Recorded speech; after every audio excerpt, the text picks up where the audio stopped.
Hola, Chico. Look, we're off center. What happened? You move the camera. I didn't touch the camera. No, when we went to Whoa, whoa. the IRC. Look, there's a fair going on back there. That fair's been going on for a long time. Didn't think they'd be done by now. It funds the rotation, man. Is that what? So we're carnies.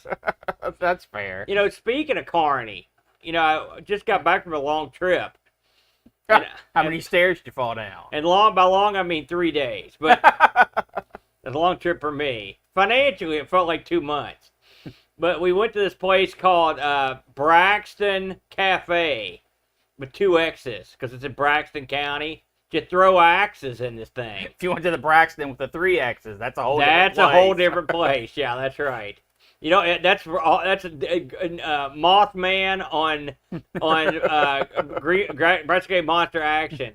But anyway, that's the same place I had the peanut butter bacon burger.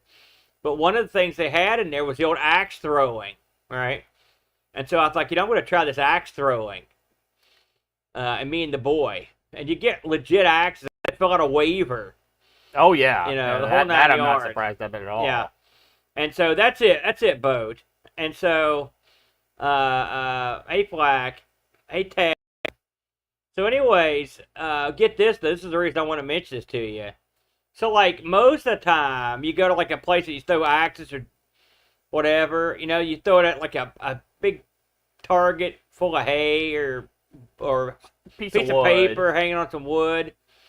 In this place, they had overhead projectors up above you that shot down a picture of a target on the backwood. Oh, that's kind of neat. And so, it worked great because target never went away. And so, presumably, you could put anything you wanted on there, with a target. So that was kind of cool. They also had a couple of pinball machines there. They had, get this, here's your pinball machine lineup. Terminator 2, the pinball machine. Okay, that's fun. Didn't work. Oh. I mean, it worked, but it wouldn't take my money. And that's not right either. It took my money. It would not start a game. That's what I meant to say. But they also had Street Fighter 2, the pinball machine. Which one? What do you mean, which one? The one that's got really, really crappy back art. Oh, yeah.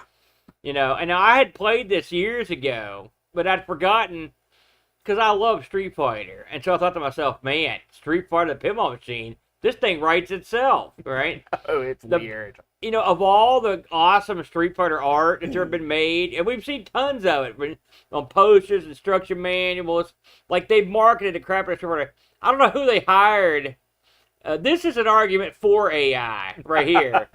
Because this back glass art, like, who okayed this? Dreadful. And the game itself there are 2 kick-out holes on Street Fighter 2, the game. And they're supposed to have, like, a metal enclosure over them. So this had 2 big empty holes. And so on one of them, every time it fired, it just went right down the middle. Oh. Every time. There was nothing, and it was so close to the hole. I mean, I beat the tar out of this machine. So me and Luke had a few games of that. They also had a set down Cruising USA. No, yeah. It also didn't work. Oh. You see a trend here? Did the axis not have blades? The axis did work, and the overhead worked. I'm assuming that's not always the case. And by the way, the chick seemed real happy that I asked to throw axes, or wait on me, or get me food. I thought about dropping an axe the wrong way. They also had what is that? What's the zombie gun game? That doesn't really narrow it down, but I'm guessing you're talking about House of the Dead. House of the Dead 1 or 2. I can't remember which. I had that. Me and Luke were just like, it's too risky. We'd already been burned too many times. But, I mean, that Street Fighter pinball game is... I haven't looked to see how the pinball database rates it, but it should be low. It's not good. Well, it has some fun Street Fighter-ish features, but yeah, I don't think it was great. It's funny. It's got if you get the ball in a certain spot, you get to destroy the car. Yeah. Of all the wasted space on a pinball machine, because there's a sub area. That's all that's in it. It's like a glass box with a car in it, and when you destroy the car, it just lights up. That's it. and then you hit the buttons real quick to destroy the car. It's dumb. That was also dumb. Just a dumb. Who made that one? Do we remember who made that one? That was a dud. It might have been Data East that made that one. Now think about it. I'm not sure, but I would take a hard pass on that bad boy in the future. That was no good. How did you do on your axe throws? Pretty First good. of all, how many did you throw? I bought us like, I don't know, 15 minutes of axe throwing, you know. Trust me, here's something you probably didn't know, unless you grew up on a farm or something. Each axe costs $27 million. And the gift to throw them, oh, don't think you won't pay. They were like, we don't sell axe throws, we sell time in the booth, the thing. I'm like, okay. Like, well, give me the smallest increment. I didn't even know what that was. Turns out it was like 15 minutes. Like 15 minutes of axe throwing time was like $40 or something. And effectively, that's not a good deal. Oh, I mean, that's about the going rate. $40? Yeah, it might be a little high, but about my butt. Here's if I may, a counter proposal. Step 1, go to your local Walmart and just buy an axe for $10. Well, you can't Step get an 2, axe that find a cheap. tree. Step 3, throw at that. Now that's exactly, because you can get an axe dirt cheap. They sell them everywhere. It's amazing how there are more axe murders. Did you have to retrieve your own axe? Why? Why would you murder someone with an axe when you can just go buy a gun? Because you can just go get an axe anywhere. They don't card you. And they don't do a background check on axes. Dude, getting a gun ain't much. It ain't much harder. But Yeah. okay, so you paid your money. You went in there. You threw some axes. First of all, did you have to retrieve your own axe? No, they had like it's just like a bowling alley. Of course you gotta trade your own axe. Who else is gonna get it for you? Well, normally I've seen plenty of those where you throw 3 axes or however many you have there, and there's a guy at the end that takes them out of the wood. And there brings is it no back guy to at the you. end. We had one axe between the two of us. So no, I didn't have like a belt full of axes like a superhero. I am the axe man. I had one axe. So you only had one target too, then. That's right. Okay. Where have you been? Well, the one that was up on Taste Valley Road did it a little differently. What'd they do? It was lanes. Yeah. No, they might have had you retrieve your own as well. I can't imagine who would be the idiot that would run out there to retrieve your axes. Because a little kid might keep one behind their back. It's the insurance part of it. It is? I would imagine. I had to sign a waiver. You would have to go down into the pit to get your own axe. There is no pit. Was theirs completely isolated one lane? It was a lot like throwing darts or something, or like. Okay, so there were several. Yeah. Okay. Yeah. But I don't regret it. I regret the money, but I don't regret doing it because I actually did pretty well.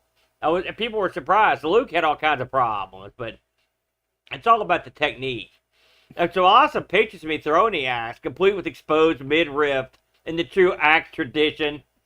Just to make sure people realize that that's part of it. Suspended. Yeah. And a bra. That's why I haven't bothered uploading that one. Yeah, so it was fun. But if you ever get down to Braxton County, I would pull off the side of the road and shoot yourself. No, go to the Mothman or go to the Flatwoods Monster Museum. If you have time, you can check out the Bigfoot Museum. Then go to Shoney's, that's where we should have ate. That was a big mistake. But man, I can't believe it's still actually a Shoney's. Oh yeah, and they've got the chocolate cake, the whole 9 yards. I thought you said you didn't eat there. Oh, we didn't, but I ate there before. Oh. And the thing is, I was okay because it was right next door to the museum, and you just walk right to it. I was like, oh, okay, yeah, it's gonna be great. And it seemed okay, but the service was a little slow. Everyone seemed to enjoy their meal. No. Oh. And services. One thing I noticed on my trip is that some of the servers were also very angry. Well, it's an angry state, Aaron. No, we're not. It's a happy state. No. Most of the servers were super nice, but a couple of them were, I guess, they're overbooked. I also noticed that, like, if you want to go to a restaurant that has multiple servers plus someone that like also get your money, leave the state because no one can afford that. There's one chick that will bring you your food, possibly cook it, She'll get your money. She may go out and park your car. She's the valet. Everywhere we went, like everything was understaffed all the time. Yeah. You know, it's sort of like my job at work. It's the same thing. Can't get enough people. What'd you do? What's your fun story for today? No. Nothing? Or tell us a fun story from the BRENT archive. Or as I like to call it, the Barchive. I have no fun stories. No? Well, how about the time you went axe throwing? Okay, hey, I've got an axe throwing story that's recent. There you go, go. Dave and Buster's. You can throw the plastic axe into the. Oh yeah, we pegs played that. Yeah. For a lot cheaper than $40. That's your story. And it retrieves the axes for you. Well, don't they just fall off onto a conveyor belt? And also, when we were there, the axes were all gone because they'd fallen off the side somehow. Oh. Luke threw one that you could not retrieve. It didn't fall when the little peg sucked in. Did you tell someone? No, we hit it with another axe. Oh. Well, there you go. When we went to that Dave and Buster's, the game everyone loved was that Angry Birds quarter pusher. That was the one that got the big money for my group. That's expensive. Yeah, Chud and Matt. You know, Chud saw Matt get the big hive of coins. He couldn't live with himself. So we had to go back there. We went back the next, I can't remember if it was the next day or the next week. We were back again because we were going to go bowling. He goes, hey, can we go over here instead? And, of course, Matt and Luke all sat in three together trying to get this big hive. They all got it, too. Well, it's not hard. What? What is your definition of hard? It's in my mind, it's hard because you have to spend your own money. Well, no. That's what's hard about it. No. It's not personally overcoming your deep-rooted fear of spending. No, it's not like the game this week where you actually have to try to have skill and memorize stuff, and now you just put quarters in and hope you can slide them into the right spot. Well, no, that's not true. What? You can skillfully. I was agreeing with you, and then you go, "No, it's not true." No, you can skillfully make the tower, trigger. There are. I mean, there is remedial skill in putting the quarter in the right spot. I'll grant you that. Well, I mean, it's timing too. Well, I'm just saying, bow tasking or quarter push is really a game of skill. Yes, there is with a huge caveat. Yeah, the caveat is. The house always wins. Yeah, because the quarter pushes are rigged. They're all rigged all the time. And that one's particularly rigged. I like the ones I used to play where you actually got the quarters. What happened to those? Like when I was in Jersey. Well, they're illegal in West Virginia. That's a ripoff. That doesn't mean they still don't exist, but they're illegal. I'll scam. I like it when you get money. That's what I want. Well, I don't have anything to say about that. My buddy has a charitable casino game set up in Kentucky. I'd go there. The payout's like 98%. It's huge. Well, that's not crazy uncommon. Now, I'll tell you what. They go to our local casino. The payout in West Virginia is stupid. It's so horribly low. It's like 92%. It's lower than that. I worked at the track. It's at fleecing levels of low. It's ridiculous, yeah. So if you play casino games, go to Kentucky. Play the charitable ones. For God's sakes, don't play the ones here. And for God's sake, don't bet on the dogs. Well, they're not up there anymore. No, they are, yeah. The Greyhound Park still has dogs. It's the last place in the entire country. It's still raising them. It's true. Look it up. I mean, I believe you. I thought they got rid of them. That is the last dog track in America that still runs dogs. Oh, I believe you. And as someone who frequently went to the kennel there, that's a crime. Yeah. They should not do that. It is a crime. If you love animals, or some humans. Or even kind of like animals. And if you don't like animals but like fair betting, that's another thing you should hate. There are very few people that should like dog racing, come to think of it. Because I've seen them water. Satan! I used to deliver books down there, and I used to print the printing sheets for the betting sheets, and we'd drop them off down there by the bundle, and I've seen them literally watering down the dogs and stuff. And you can see if you watch at the track, it's like I'm not gonna say I could pick the winner, but I sometimes could pick the winner. Well, I think that's the paramount of gambling, Aaron. Well, I'm just saying, Aaron. He can sometimes get you the money. I'm like a discount Kreskin. I can't bend the spoon, but I can tarnish it a little. You can bend it while eating cereal. What are we doing today anyway? What's up? Are you ready to start? Well, I'm just saying, oh man. There you go. Good to know that the principal of the school still cares enough about the little people to go see midget wrestling at the Coal Miners Lounge. I'm not sure I want the principal going there, but I guess it's okay. I guess he's one of us anyway. You've never been into Coal Miners Lounge, have you? Yeah, why would I? Midget wrestling. Yeah. That's why I was there. Yeah, we've got a show today. And it's going to be a quick one. Of some sort. It's not that bad in here, actually. I thought it'd be a lot worse. Then again, I've been in a hot train for hours, so maybe I've become. Yeah, the train that we rode at Cass, the train car. It had the, those ACs you get like Europeans you get like the ones that are inside your house, like a big metal box. They had two of those sitting side by side, and it's because when I read online, it's that air-conditioned car with a bathroom. I was like, that'll be good for Dad, And the lady goes, we have, as you can see here, we have air conditioning in this car, and the people in these 4 tables are going to love it. The rest of you will get nothing. And the people at the 4 tables are like, yeah! And that was it. She wasn't kidding. So then she goes, listen, if you get warm, and of course this is during the day, heat of the day, she goes, you may want to roll your windows down now. These train cars are old, so some of these windows don't roll down. I was like, oh, man. So we got one of ours down. Mine, the one where me and Tree was sitting, doesn't open. So Luke and Dad got theirs down. And then I looked at the next train car, because they were like, yeah, you can get water in the next train car. And they also had board games you could get to play, because you're sitting at like a table. Yeah. So I went to the next train car. I was like, man, it feels a lot better in here. I look up, they got like 6 ceiling fans in that train car and no air conditioners that don't work. So I'm like, man, I picked the wrong car. And then, added bonus, I go up there to get my water. The water's $1 each. Oh, yeah. Even on the train, when you're dying, they're charging you $1. Oh, they knew what they were installing when they put those ACs in. Yeah, I was like, man, this is ridiculous. So, but it was what it was. Boat, you're out of your mind. Well, thank you for the weird purple pyramids. That's actually 2 weeks. Because next week is ARG. 2 more weeks. Well, next week's ARG, but you're close. Shall we kick this bad boy into overdrive here? Yeah, let's do it. You ready? Yeah, I guess I could probably good pull. They're up. I got them up already. So yeah, I guess I'm ready to go. All right, folks. We're gonna go into black, and we're gonna come back. That's it. And hopefully we won't suck too bad. That's it. No promises. No promises.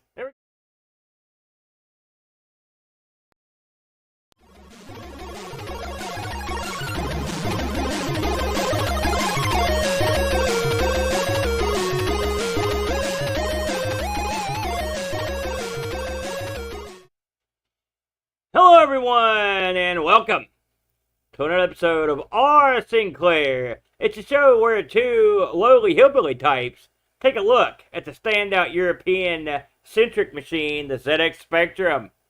This time out, the BRENT, we're going to be taking a look at a game called Green Beret, a.k.a. Russian Attack. And we'll get into that in a little while. But before we get too far down the line, and there's a couple of bits of business I want to talk about.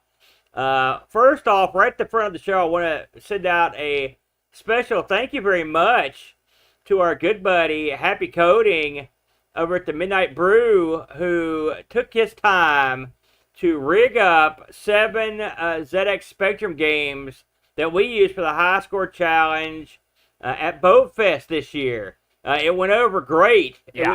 And Happy Coding, and you've heard us talk about Happy a few times on the show. In fact, we've looked at maybe 1 or 2 of his games on here. Happy took his library of arcade conversions from the ZX Spectrum, plus a couple from one of his fellow programmers at the Midnight Brew, and he actually changed them specifically for Boat Fest. They had Boat Fest on the game. It was in a special one up mode. And it really was a big hit, wasn't it? It was. And the little changes really made it feel special. Yeah, it sure did. And we had And thanks to all the boys who helped us rig up 7 different ways to play ZX games, including authentic ZX and portable emulators and everything in between. We had all sorts of things, but so ZX was up and proud at Boat Fest.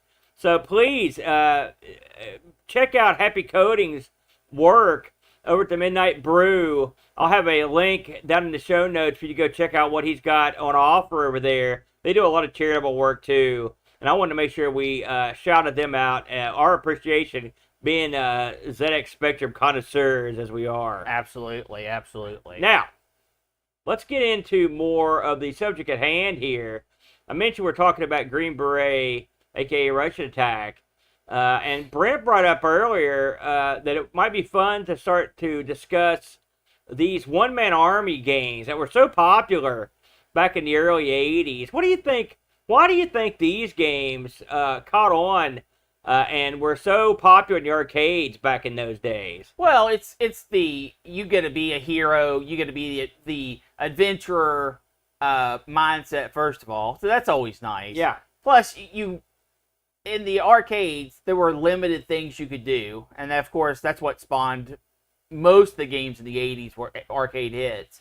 So you were limited somewhat by your hardware, and doing the one-man army thing was the new trend at the time. The killing Space Invaders was starting to go out, so they were starting to bring in the new kind of wave of play. Yeah. And, of course, that led into later the fighting games. But it's weird how periods of time really have if it works for these people, let's take that concept and roll with it. And it got up to the point where one-man army games, your Contras, your Green Beret, your Rambos, that kind of stuff, it made incredible strides, and some of them were just spectacular games. Yeah, and I think I noticed Santaro in the chat, it was thinking exactly what I was.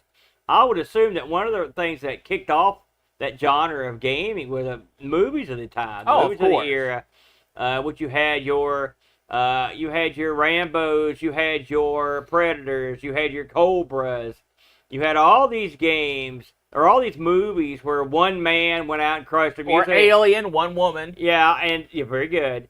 And so, when you watch a game like that, you can see how, it's not a far stretch to think to yourself, did this spawn Commando? Did this spawn Mercs? Did this spawn a game like Green Beret? Gunsmoke.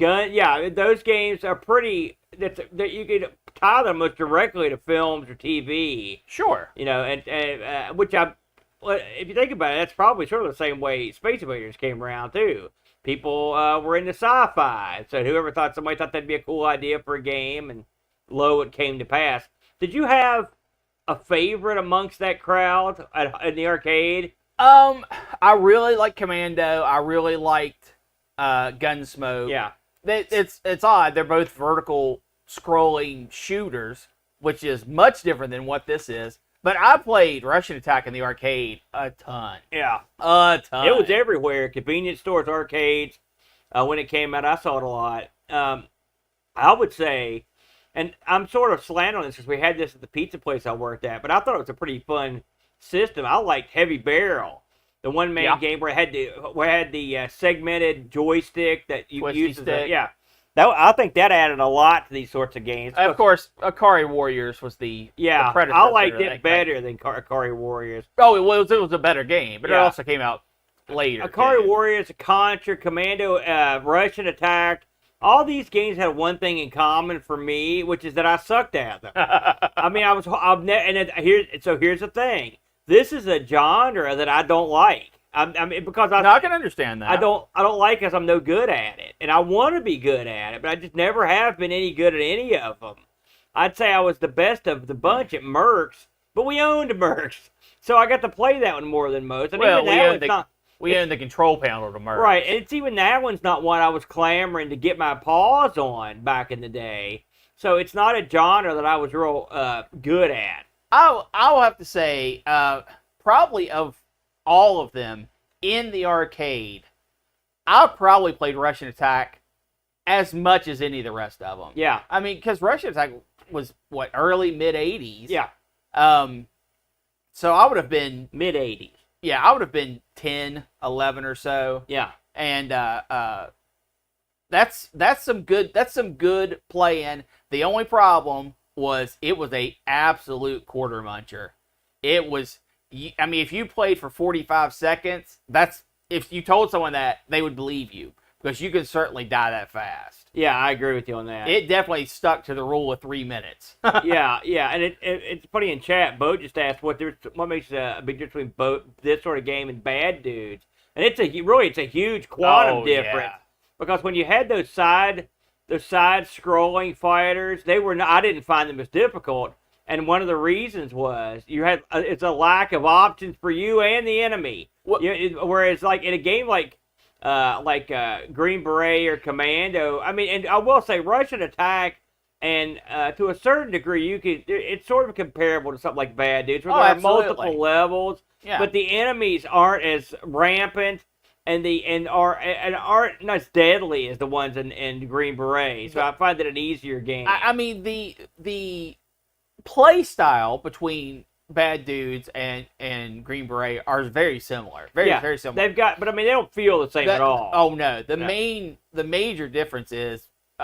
with Russian Attack or Green Beret, it's one hit kill. Yeah, and that's another thing. And the difficulty was definitely tuned to eat your quarters. Yeah, I mean, it was amped up. The difficulty was amped up to 11, and Bad Dudes, I mean, it was a hard game, but it was nothing like this. Yeah, and I think they had, and because Bad Dudes, of course, was the Data East joint, and you can play 2 players with Bad Dudes. Bad Dudes, they had tweaked that sort of formula to make it a little more, a little less daunting. Because games like Commando and the Contra stuff, I would just get crushed and I'd never go back. I was like, I'm out.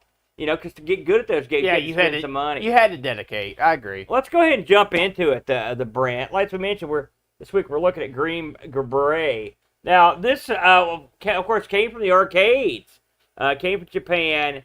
Was developed by Konami. Which, again, this game has all the trademark Konami jazz in it. And was released in Japan in October of '85 and made it over here in December of '85, and eventually made its way home into a whole slew of systems. An unbelievable. We'll talk about that here in a minute. So in this game, you take on the role of U.S. Special Force Operations Green Berets. Green Berets come from the Army side of things. I have a buddy named Big Stevie Cool, who is an actual Green Beret. And I can tell you, just in case you ever wondered what it's like to go after the Green Beret, it's very difficult. The fallout rate is unbelievable. And he had to do stuff like go live in the woods, get tortured, get dropped off things, get the crap beat out of you, like swim with a bunch of weight on you. So Green Berets are elite level troops that have been through the crucible fire. Yep. So anyway, they get paid very well too. And you need to have Green Beret level skills in this game. So it says here, it's just funny on the Japanese. So these are unnamed. The Green Berets you play in this are unnamed, and this is a hot seat game, but there conceivably are 2 Green Berets, according to the wiki. If you look at the Japanese Famicom ad for this game, they are named on that. That's the only place they've ever been named, as far as I know. Steve and Ben. That's not the flashiest of names, but that's who you are. And your goal is to infiltrate the enemy's base and rescue POWs and get through 4 stages. This seems like a daunting task in any game, but in this game, the gimmick is you don't have a gun to start off. All you've got is like a hunting knife. That's all you've got. So you are going to cut and slice and stab your way through many, many enemies. Now, we mentioned that we are looking at Green Beret. In America, this was not called Green Beret. I don't know why they wouldn't call this Green Beret, but they came up with a much cheesier name, Russian Attack. Yep. That's RUSH space apostrophe N and then attack, rushing like you're in a rush. The gimmick is, because it's the 80s, don't like the Russians. Yeah. So this game sort of simulated that you're going after the Russians. They sort of dress like Russians, especially in the arcade. You can really tell. Oh yeah. It's wintry. They've got the big coats on. So, like I said, I don't know why. It's odd to me that they would. It seems like it would be the exact opposite to me. It seems like in overseas they would call it Russian attack, but over here we all know what Green Berets are. You would call it Green Berets. Pretty strange. So I mentioned you go through 4 levels on this, and the levels are you start off with sort of like a missile launching air. Yeah, that's the best way to put it. It's like a launch site. Going across bridges. They call it the marshalling area. Then the second stage is the harbor. Then you've got an air base, and then you've got like a winter camp. I guess would be the best way to call it. Yeah. And as you go through these, you're knifing your way through. Now, occasionally you will come across a particular trooper who will drop a weapon. The weapons aren't real exciting, if I'm honest. Yeah, I mean, if they're better than the knife, don't get me wrong. I completely but these aren't. Hold on a second. I played heavy barrel. You get the golden gun or something like that. In this, you get a gun or a flamethrower or grenades. Those are your options. And you better learn to love them, because that's all you. And by the way, you get like 3 charges with these, and then some weapons 3, some weapons 4. Yeah. So that's it. And you have to get these off people that you kill. So there are no guns to start off. First of all, just before we get too far into this, your thoughts on that setup?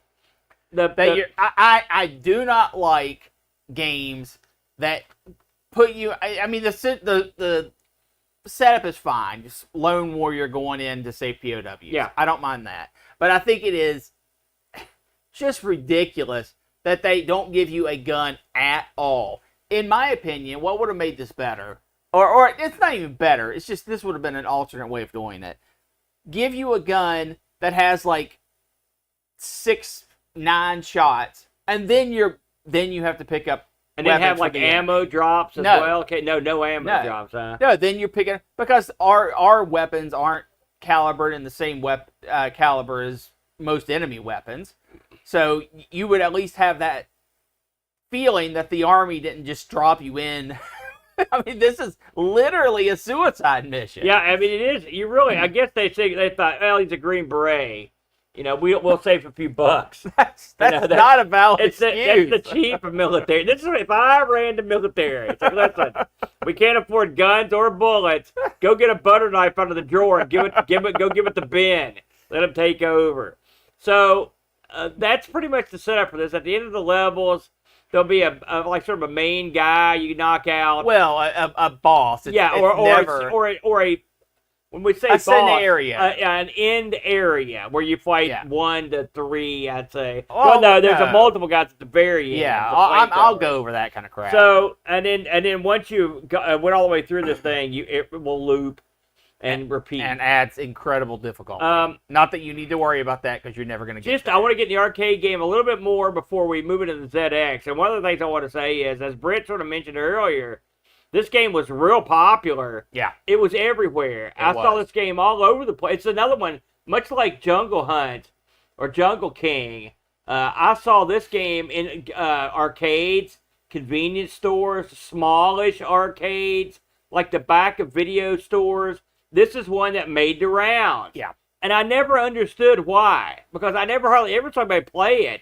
But I mean, someone was playing it. But the difficulty on it was so hard that I thought to myself, and I don't think I ever went to the arcade and saw anyone be good at it either. Did you?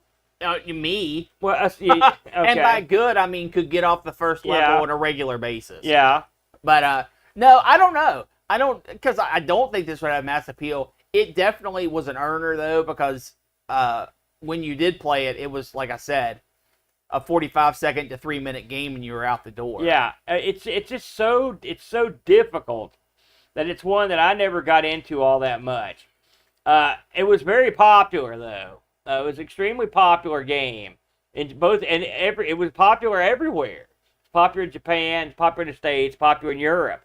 And so, of course, when a game is popular like that, you know it's going to get thrown around. Now, normally I don't go through every system, and I'm not going to go through it today, but the sheer amount of systems, it's funny when some things get ported, it's at the right time, and it's the right game that they could do it on. So this one, of course, you had your the usual suspects, CPC, the BBC Micro, C64. Then you had stuff like the Atari 8-bit got a port, an official port. The Plus 4 got a port, apparently. The Game Boy Advance got a port for some reason. The MSX, the DS, the Switch. I guess it was some sort of assemblage or a download. Yeah, compilation. This was a Play Choice 10 cart.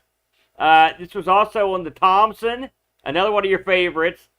This made its way to the 360. It had a mobile version. And then the two I want to talk to you about were the Famicom disc version and the NES version. Did you have a cup of coffee with this back in your NES days? I rented this multiple times. I knew you did, because I remembered seeing it at the house.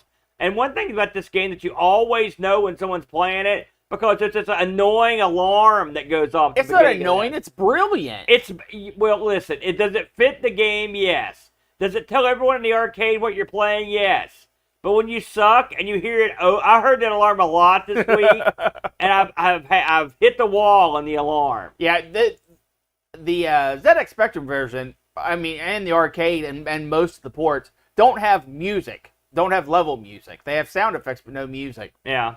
But the distinguished siren effect at the beginning of each level is ingrained into your mind. If you've had any time with this at all. That's true. It sure is. So how did the NES one hold up? Terrifically. Does it now? Because traditionally, NES games often divert from the arcade to add more stuff. Not this one. No. This one played it pretty much by the arcade formula. It had continues, if I remember correctly. Yeah. A limited number of continues, because that's what they used to do back in the day. Yeah. But yeah, it was a very, very good version. Very good version. I just, it's funny how memories creep in your head. I distinctly remember being at a Blockbuster or someplace and renting this, or renting it for you, or being with you when it was rented. And I distinctly remember going home and playing it and being horrible at it. And I remember thinking to myself, this sucks. I'm no good. And so, yeah, so I do remember that. So, of course, amongst the places this got ported, also traveled over to, bam, the ZX Spectrum. So we're going to talk about this, in particular, about the ZX version. Released in 86, so it didn't take him the turnaround was short on this one. Yep.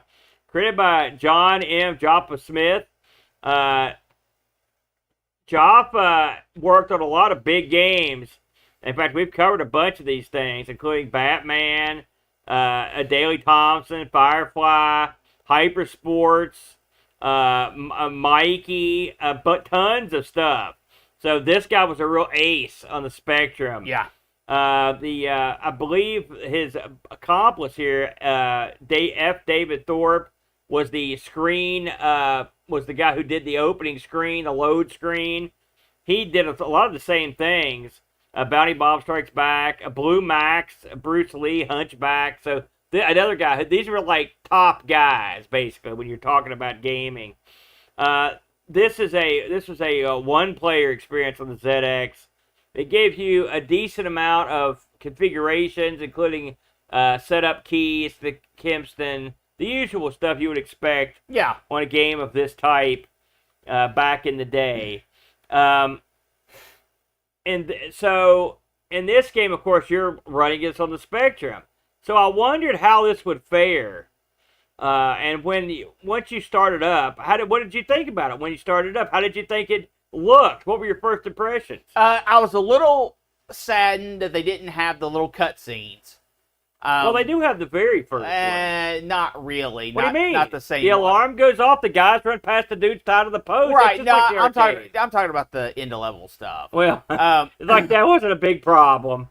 But the game looks and plays and really sounds really good. Yeah. The biggest complaint, and I think it's obvious if you see the footage, is all of the men, both you and your enemies and their weapons, are all black outlines. Yeah. Monochrome. Yeah. And they do that, of course, to make it so you're not hitting a bunch of color clash. Right. But they are able to push a surprising amount of enemies on the screen. Yeah. I agree with I that. was shocked. I was shocked, and by shocked I mean scared, because I did what I usually do. I loaded this up, I played it, then I went back to the arcade version and tried it. I think I had more success and felt more at ease with the arcade version. This thing shoots men at you like they're going out of style. Yeah. I mean, so does the arcade version. It does. But I mean, I found this to be amazingly, and there are no difficulty settings. The ZX is slightly slower, and that goes a long way. Yeah, but I mean, they make up for it. That's for sure. Well, I never once thought it was slow. I'll be honest with you. I didn't say it was slow. I said it's slower than the arcade. So, could you, as you ran through it, how far? Because you played this, you were a pretty good hand in the arcade at this game. Yeah. Did it translate over? Well, I haven't played Russian Attack in any serious manner for decades. So Okay. any skill that But I it's might like have muscle had, memory. no, it's not. I will say that the arcade, and maybe it's just the NES version. Maybe I'm remembering the NES version. Yeah. But they would throw a set of enemies at you. There were parts in the game that you always knew were going to produce this type of enemy. And when I say this type of enemy, the enemies can either just run at you, they can run and karate kick at you, they can walk, stop and shoot, or they can be ladder navigators, which means if you're above them and they come to a ladder, they go up or down. I know the most annoying of that bunch, the hopping super kick guy. Oh no, he's not that Oh bad. my God! The thing is, when you have to fight him on top of the other guys, it's tough because you have to jump. Yeah, you have to jump and stab. Well, you don't have to, but that's really how you take those guys out. So, in the arcade version, all the different enemies were different types of coats and came out in different types of clumps. Yeah. Like you would never have the first guy on a level be a kick enemy. In the ZX Spectrum version, that can happen and does happen. Yeah. Also, in the arcade and NES version, you got X amount of guns, or could kill a person and get a gun X amount of times per level. If I'm remembering this correctly. I didn't have a chance to go and test all this, but I'm pretty sure that's correct. Whereas on this version, you might kill a guy, and then the guy right behind him you can kill and also get a gun. So it's kind of weird. It's like the ZX Spectrum version has the pool of guys that they can pull from, and then they just spew them out randomly. Yeah. There are exceptions. The boss fights, which I'll get into, are the same. People shooting mortars are set up where they're supposed to be set up. Oh yeah, I remember that guy. Yeah. The landmines, they don't have quite as many landmines as the arcade version, but they still have... They were in the right spot. Well, they still have set places for the landmines. Yeah.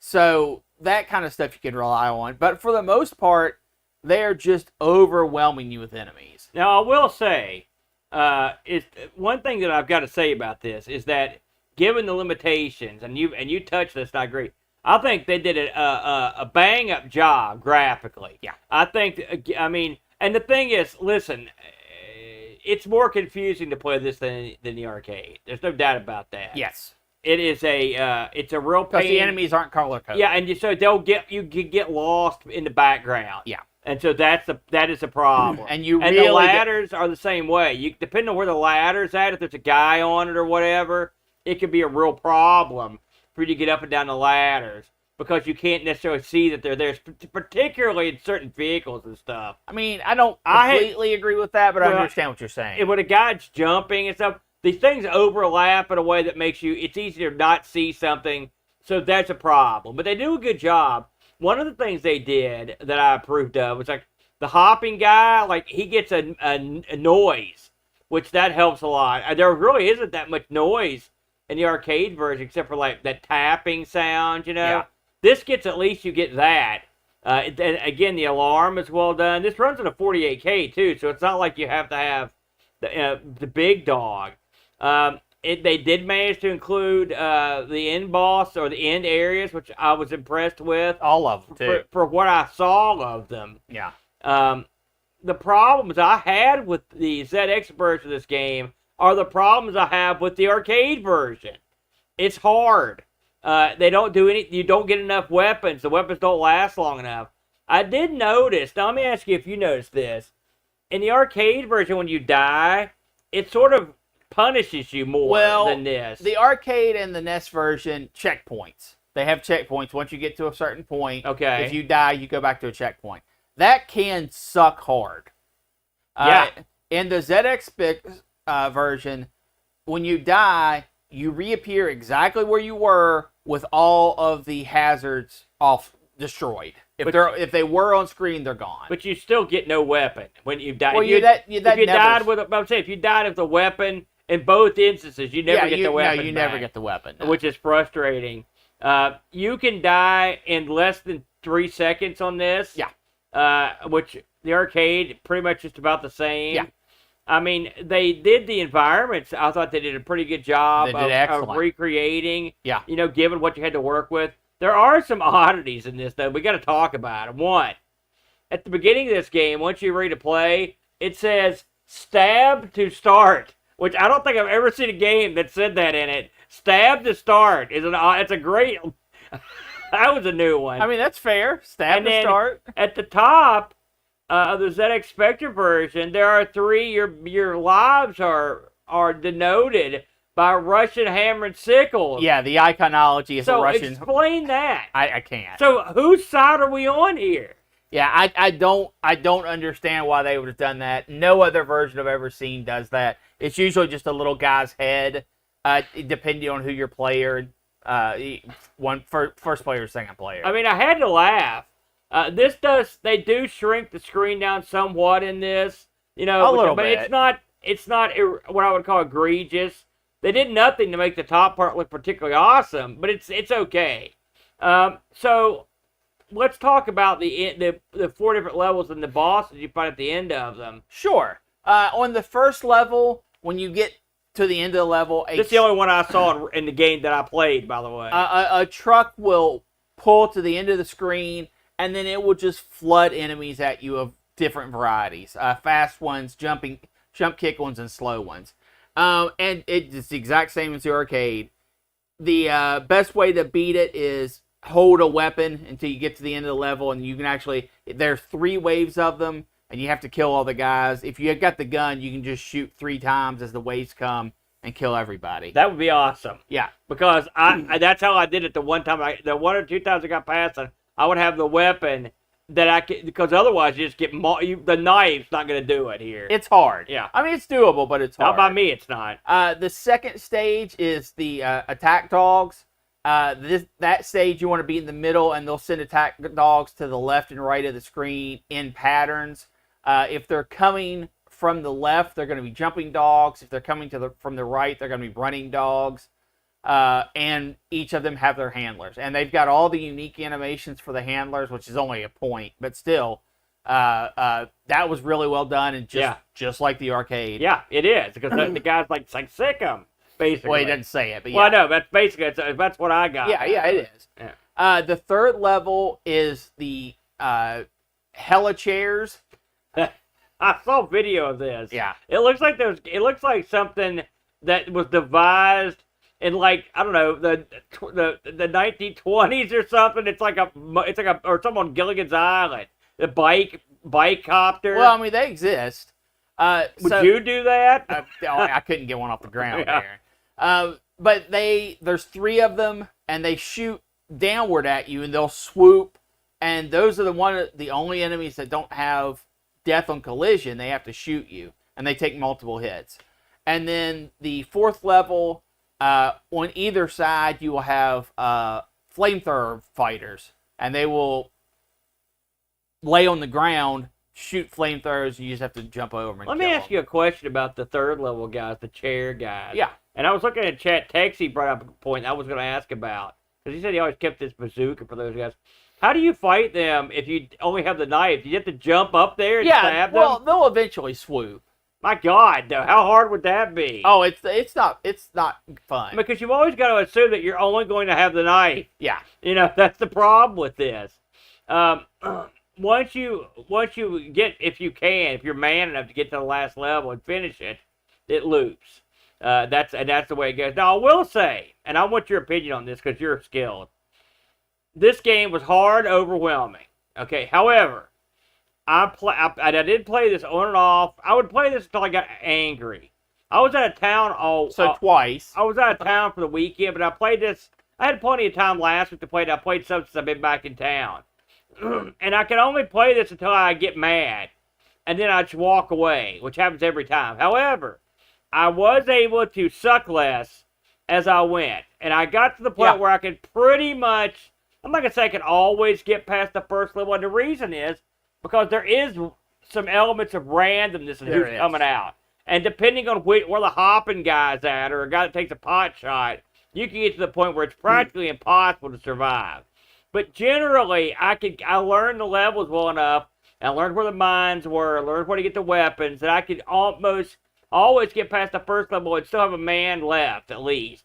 Yeah, but then the second level wiped me out. So, I mean, I guess what I'm saying is, this is hard, but it's not totally off the charts to think that someone could get good enough at this game to get through the entire game. At least one loop. I agree. I mean, it was hard in the arcade. It's hard here, and I couldn't get off the second level. But you're great at this. And much like yourself, you do progress. You feel like you're getting better. You feel like you're seeing more things that you can and can't do. Which really, that's for a 4-level game. That's what you want. You don't want to go in and beat it the first time. You want to progressively get better. Really, I have almost no notes, no flaws for the ZX Spectrum version. Does it look as good as the arcade? Of course not. Yeah. The sound is perfectly adequate. This game, you can see why it was ported in so many machines. Yeah. It's portable. It's doable. Yeah, you can pull this off. And one of the, this is one of the reasons why I love the ZX Spectrum. And I'm not going to be a homer boy here, but it's true. The ZX Spectrum versions of these games, you never know what you're going to get. That's because true. they have to take extreme measures to port them to this tiny system. Yeah. But the ZX Spectrum offers things, even with all its limitations, that the other machines don't. And one of the things they offer is very nice precision lines, crisp lines. And in a game like this, where you have so much color sync, everything color clash, that stuff works. It works for the backgrounds. How many times have we played games on this show where they do these real fine backgrounds and stuff, and it works because they can render them and make them look nice. And that's what this game has. This game has the cool looking backdrop. Yeah. This game has the various window dressing that you need for this. It even has, you can tell the difference in the guys you're fighting. You can tell what they're wearing for the most part. Sort of. And they do a good job with that. So I have to say, I thought this was a good quality effort. It also, I thought it played a fair game. I didn't think it was too cheap. I mean, let me rephrase that. It's no cheaper than the arcade version, which is notoriously cheap. Yeah, I agree. And really, the only thing that I saw that it was missing is I don't believe the Spectrum version has an enemy type that just belly crawls. There are enemies that will get down on their belly, but in the arcade, there were ones that actually get belly crawled, and that's what they did across the screen. Yeah, you may be on to something there, because I do seem to remember that. But it does have the paratroopers, which I was very surprised by. Yeah. You gotta have that. You gotta have those dudes. Those guys suck too, by the way. Yeah. But that's a whole other story. Yeah, no, I was, like I said, I was incredibly impressed that they were able to pull off. I mean, I could see, back in the day, if you were a huge Russian Attack fan, right? But you were gaming on a budget, I can see you getting a ZX Spectrum and this game and being completely happy. Because the system was affordable. I'm sure this game was no more expensive than the other games that came out at the time. It was a normal price. Yeah. It's a full price one. So, I think that's fair. Yeah, because this game it's a popular arcade game coming home. I mean, listen, we both come from the Coco. But Coco's even has something resembling this game, but not this game itself.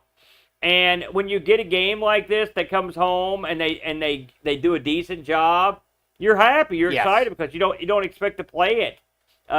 The magazines of the time like this game. ASM gave this an 85. Our Sinclair gave this an 83. Ace gave it an 80. So it's pretty good scores. You'd think I actually kind of thought it would score a little bit higher than that. Well, I would imagine those people would have scored the arcade game that in that area. You might be right because that's the one thing about this game, and that's probably the thing that holds it back. The fact that the game it's based on, I don't like. Well, and so if you don't like, I'm just saying, if you don't like that game, then you're gonna not like this game that much because that's how close they came to getting it right. We had one Discord review, and I apologize for not putting up reminders on this, but like I said, I've been out of town. But Pajako gave this thing a whirl. He chimes in. He says, this game really should have been called Stabby, Stabby, McStabbin'. Pajako's going to sound like you. Because you do a lot in that game. And it's fan-stabbing-tastic. It is. Compared to the arcade, the Spectre version is more harsh and is straight in with the boot, leaving you on the floor crying before you know what happened. And it feels a little more random with its enemy distribution. It is. But it's still manageable, so you stick with it and you'll get into it pretty quick. The main drawback for the Specky is the monochrome sprites. They look great when a lot is going on at once. It's easy to see things get lost in the mix, and you'll miss a bullet and die. That's a valid point. Although I will say that very rarely happened where I miss a bullet. Well, and in the arcade game, because there's different types of bullets. You'll have some of the people will shoot off the larger weapons, and it's a very visible like flame effect. But a common enemy is a guy that will slowly walk across the screen, stop, pull his weapon out, and fire, and that bullet is tiny. But it's tiny in the arcade. Yeah. Pajako continues. Gameplay-wise, Green Beret is a 2-button game, and so attempting to play this with anything other than a desktop joystick without easy access to the keyboard it's just not worth the hassle. So just stick with keyboard play. One note on that: if you are playing with a single button stick, everyone was back in the day. You're when you pick up a gun, your stab and gun button are just the same button. Well, which cuts down on the it was not like that on mine.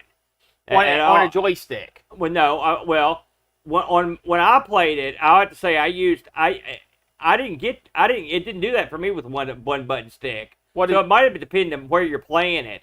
But I did, so on the version I played, what I did was play with a keyboard. To be honest with you. Yeah, but how did you shoot? Well, that's why I stopped using the joystick, because I couldn't actually get it to work. I didn't have a button I was playing this on the Mister, and I didn't have a button it required a keyboard stroke to make it shoot. Oh, okay. So that's why. Yeah, don't do that. This is when you could. I mean, if depending on how you're playing this, especially if you're playing something like the Mister or an emulator, it's no problem to set this up for 2 buttons. But if you're playing on an actual Specky, I would just use a keyboard. I found it too difficult to get over and hit that button. There are a handful of gameplay differences to make the game work on the Spectrum, i.e. the jumping enemies don't hop in the arcade. He's right. Now think about it. But they're very distinguishedly dressed. And it did occur to me. Yeah. The only real annoyance was that jumping on the ladders could spell a disaster if you were in mid-jump trying to take down a jumping enemy and get stuck on a ladder accidentally. Yeah, the Green Berets definitely trained with Spider-Man, because it's just like that in the arcade. But it is a solid and playable port that, while a little crunchy in places, the Specky versions easily beat out some of the travesties some of the other 8-bit computer ports. Beeb, MSX, and even Amstrad owners got shafted.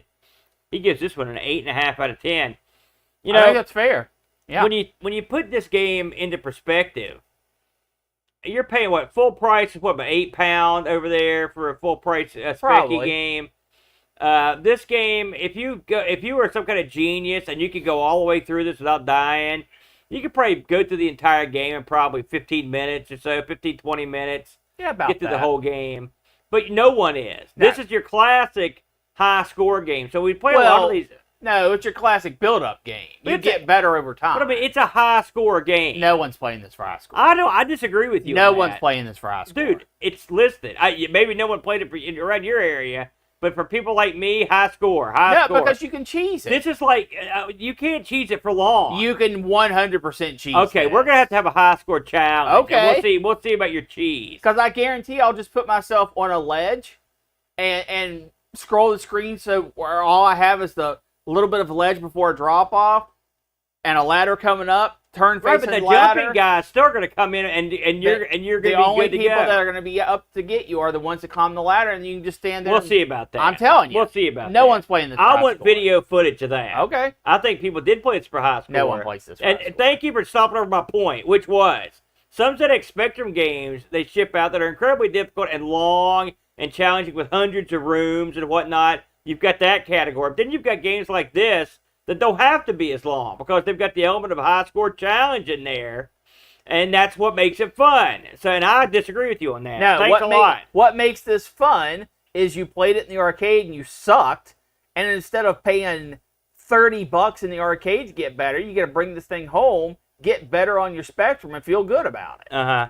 I think it's high score. Nobody. Okay, with all that said. Nobody's playing this with all. I looked, and these are available on eBay for prices that you would expect, $7 or $8 pounds if you're interested in getting them, or even less occasionally, especially if you don't want one with the case. It's no problem there. Well, I'm just saying, some people don't care. Oh, you know, I get it. The problem, I always wonder about. We always talk about the prices of these tapes. Do you think, in your experience, and maybe you don't have any, what do you think has more longevity? Loading stuff off tape or off old discs? Oh, God, they're both horrible. Because I found my 3.5-inch discs, right before I eventually parted ways with them, were really starting to not work that well. Well, I mean, both are going to suffer the same fate. Yeah, so. it makes you wonder which is better. That's something, if you've got a thought on that, leave us a little something in the comments. So that'll take that to the house. I do want to mention that our next adventure in Our Sinclair will be coming up August 17th, and we will be looking at a game I've never heard of called Shovel Adventure: The Next Quest. Have you ever heard of that one? Nope, that's a new one to me. Shovel Adventure: The Next Quest. Next week, the rotation spins around the BRENT, and we'll be back on ARG Presents, and we're going to be looking at ROM hacks. Yep. Next week on ARG Presents, and I would be remiss if I didn't mention that the week after that, of course, next week, August 3rd, is when we'll be recording that show. August 10th, the premiere of our new show, Meet the New Show, sort of same as the old show. This will be replacing the Atari ST in the rotation. It's Atari Unlimited, where we get in there and there are no limits. That's the point. Any Atari machine is up for consideration. Anything Atari has touched is fair game. We are going to have, I don't know if you've issued these instructions yet. I'm waiting for your list. We're going to have strict instructions to our game selection committee on how we're going to play it. But you're going to be more important now than maybe you've ever been in picking. So we hope we get a lot of action on the committee to help us pick these systems, because you're going to get the chance to pick systems and concepts. And if there's a system we've never covered on any of the shows that you'd like to see us look at in depth, this would be the opportunity. Yeah, if it's Atari based. Yeah. So anything to say about that? Well, Aaron, if they want to try their little hands at helping us out and getting some voting done, how would they go about doing that? I don't know. How do you do it? I don't know. I'm not 100% sure how it's going to work at all. I pass you a softball, and you still miss After it. my high score debacle, you get nothing. Go ahead. If they would like to help us out, you just need to get on our Discord. If you're already a member at the $10 or $15 level for our Patreon, you will have access to the games selection committee. Yeah. And if that's something you'd like to do, you can find us on Patreon at The Retro Rotation. And look us up, hit us up, support the show, get in there and give your suggestions, give your opinions on what we should do on Atari Unlimited. Yeah, or any of the shows we do. All of our shows are pretty much driven by the listener. Yeah. The listeners give us what we know, ARG, Our Sinclair, the Atari Unlimited, Coco Show. They're all user-driven, listener-driven. So if you're a listener, we'd love to have your input. The more the merrier. Absolutely. And we're looking forward to the Atari show. But I'm also looking forward to the next Our Sinclair. I like everything we do, frankly. So none of these are ever a burden for me. They're always fun. Yeah. The only burden really is putting up with your baloney week after week. That's about the only thing that brings me down. That's fair. But I love the game so much that I'm willing to put up with. That's fair. There you go. So, thanks again for listening. And a big special shout out, since we just mentioned them, to all of our supporters on Twitch, all of our Patreon supporters. We really appreciate you guys. And we appreciate everyone just for listening. If you're listening and you want to just do us a solid, just spread the word. Give us a review, stuff like that. We're down with that. You share a link. Post maybe a comment. Send me a pie. Would also be something. Wait, I do like pie. I love pie candy. It's all good. Any parting thoughts this week on Our Sinclair, the Brent, before we take it to the house? Nope. All right. We will see you next week for ARG Presents ROM Hacks. And until then, remember to rewind tape and press stab.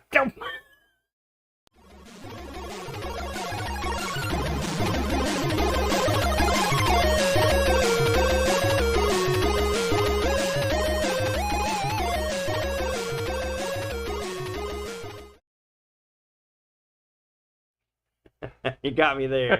You got me with that one. Very good. Every once in a while, you were a clever boy. What'd you think about that one, Brent? Heat stroke. It feels good in here. It's like a sauna. Yeah, it is. It is like a sauna in here. I'm sweating like it's a sauna. Hey, I just noticed your comment there, Nifty Nelly. We are all about Sinclair and other European machines here on the show. We do a show about the Commodore Amiga. We do, of course, Our Sinclair. We are doing this Atari Unlimited show, which will cover the range of Atari. But we've just come off of doing several years of Atari ST show, which is another pretty much mostly European machine. I saw one Atari ST my whole life here in the States before I started going to these conventions. So check us out. Texie, thanks for your input. Shovelware's a homebrew. Yeah, okay. Cool. It's good to see. I've seen a lot of people I haven't seen for a while in here. I guess we got a raid in here or something. I haven't seen Phantom for a good while. Pishbot, always a pleasure to see you. Of course, Flack, Boat. I saw Tex in here earlier. All of our good buddies. All Pints and Amiga. Circuit, good to see you. It's awesome to have new faces and returning faces on the show. Of course, normally we don't record on Tuesday evenings, but I was out of town all weekend. No, Fishbot. No. Bad Fishbot. Bad. You're not the first person to mention that. We've always enjoyed it. Every time we do Acorn stuff I don't mind. ARG. Yeah, I don't mind the system, but I'm no more shows. We love the Amstrad. I got in this big box right here. We got an Amstrad. What's up, Larry? I should have known you'd be in here. Also, I want to say hi to our YouTube folks. He's squinting. Arlo. Oh, yeah. Keyboard G. System Chris. And Michael Kelly. I like Keyboard G. That's good. That'd be a good DJ name, But I don't know. I think Kenny G killed that for you. That's a good point. Yeah, I'm looking forward. We're in the second half of the year now, and we've got a lot of because we're going to clear a clear path with Boat Fest. Put to bed. That went just great. Ramping it up until Thanksgiving. Thanksgiving's not until the end of November, so we got plenty of time to get into it. Settle down, yeah. I'm really looking forward to the next half of the year. It should be a lot of fun. I'm also looking forward to it going down about 20 degrees, which would be nice because right now, today, This is the last, let's hope, knock on wood, the last hurrah No, of it's summer. not. No, I can already tell you it's not. Well, I mean, this week. Oh. So we're No, gonna top out on, I think, Thursday at 95 degrees, and the followed humidity, by thunderstorms. the humidity is off the charts. I mean, it's just, I mean, you can literally grab the air and like eat it. You know those feeder fish that just swim around with their mouth open? If you're ever feeling dehydrated, you can just do that around here and get hydrated. And we're in a steel building with no insulation and a indoor air conditioner. I mean, trust me, it's doing the best it can, but there's no air conditioner to tame this beast. To be fair, we haven't cleaned the filters in 7 years. I don't even know where the filter's at. Exactly. No idea. So that's your job. I've begged you. I've begged you to help me get back to it. Well, I mean, what am I? I'm not a mover. You know what I mean? But we came out here and sweated it out from this one. Hey, we could use a little sweating. You got any parting thoughts to this crowd before we let them go and we'll go on our way? I'm afraid if we go much longer, it's going to be my parting thought for period. Oh man, Austin. You know, Texas foosballers down there, and they're getting moited down in Texas. And all points south. David Z down in Arizona. Well, if you look at the heat, the death by heat chart or like weather maps, it's weird because our area of the states is just a red glob of Satan. We are having one of those, what do they call them, terror domes or violent heat death dome, whatever they're called. Yeah, see, Flack, but you're used to it, Flack. You guys have kind of a dry heat out that way. Here, it's like every time you walk out the door, it's a wet, encompassing blanket that you carry around. It's brutal, man. But hey, I still love summer more than winter. Anything's better than scraping your car in the morning. That sucks. All right, wrap it up, Aaron. All right, I'm done. Hey, don't forget, if you're one of the people in our Discord, don't miss out on Petzel's Tuesday night chat session. It should be kicking off here. What time is it, Brent? It is 7 something. I can't read because my glasses are too I think it kicks off at 9 o'clock. 7:10. So everyone's invited. Everyone on our Discord is invited to join up with Petzel and his fun gang for our Tuesday evening chats. And if you're not in the Discord, take care of business. Discord it up. We have too much fun in there. The retro rotation. Come join us. All right. Thanks, everybody. We're going to let y'all go. We'll catch you on the Flippy Dippy.